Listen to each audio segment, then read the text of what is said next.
Yo, what's up mga kamaster? Magandang buhay. Meron na naman tayong seservisan sa may Plaridel. Ayan. So, tamang biyahe lang po muna tayo mga kamaster. Ayan. Single lang tayo para mabilis mga kamaster.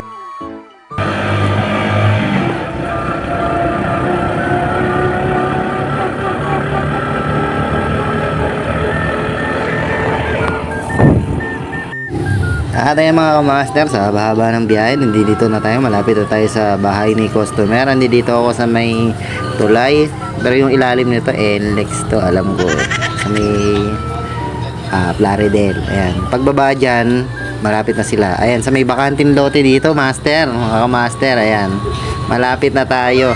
Ito sa may bandang kaliwa, mga kamaster.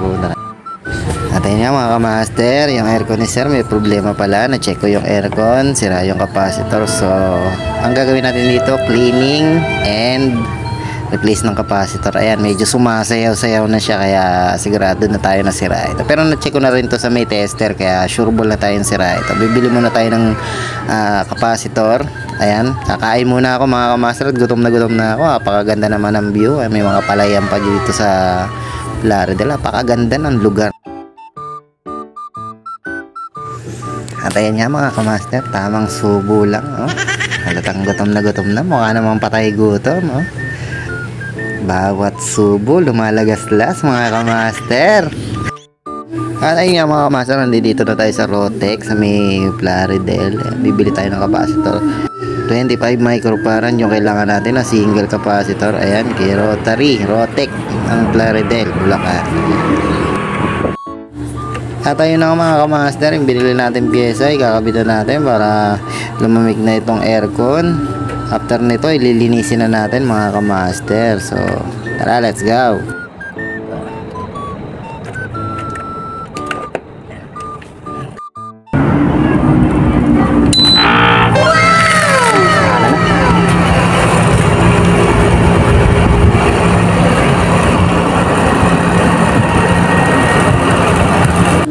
At ayun na nga mga kamaster, okay, problem solved na tayo. Talagang capacitor lang yung sira. Ayan, kung makikita nyo, nagyayelo yung tubo.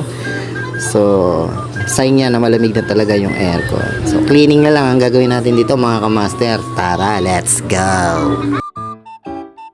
At ayan nga mga kamaster, kung napapansin ninyo, hindi ko na gaano binaklas lahat kasi may kalumaan na tong unit mga kamaster. Hindi naman natin ito pwede maklasin lahat, so kailangan din natin mag-ingat. Hindi naman lahat kasi ng aircon mga kamaster kailangan natin baklasin.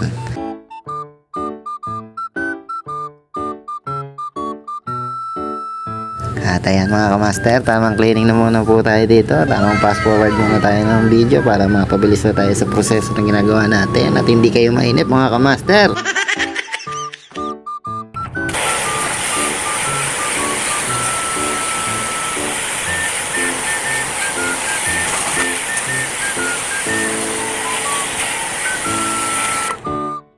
At ayan nga mga kamaster, grabe yung dumi, oh. 3 taon ba namang hindi pinalinis ni sir. Ayan, ito yung nagiging resulta mga kamaster pagka hindi tayo nagpapa-maintenance ng aircon. Nagkakaroon ng problema, may mga nasisirang pyesa. So huwag na kayong manghinayang mga kamaster pagka sa cleaning lang. Hahaba kasi yung buhay ng aircon nyo pagka piname-maintenance.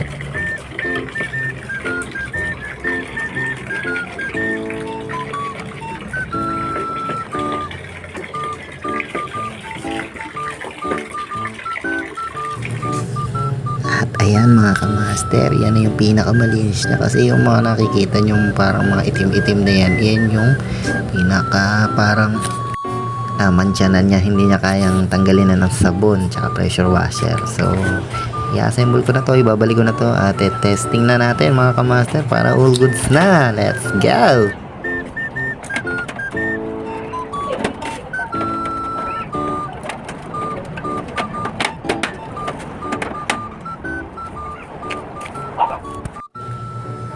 At ayan nga mga kamaster, okay na, na-testing na natin. So aalis na tayo ng maayos at nakangiti na si customer.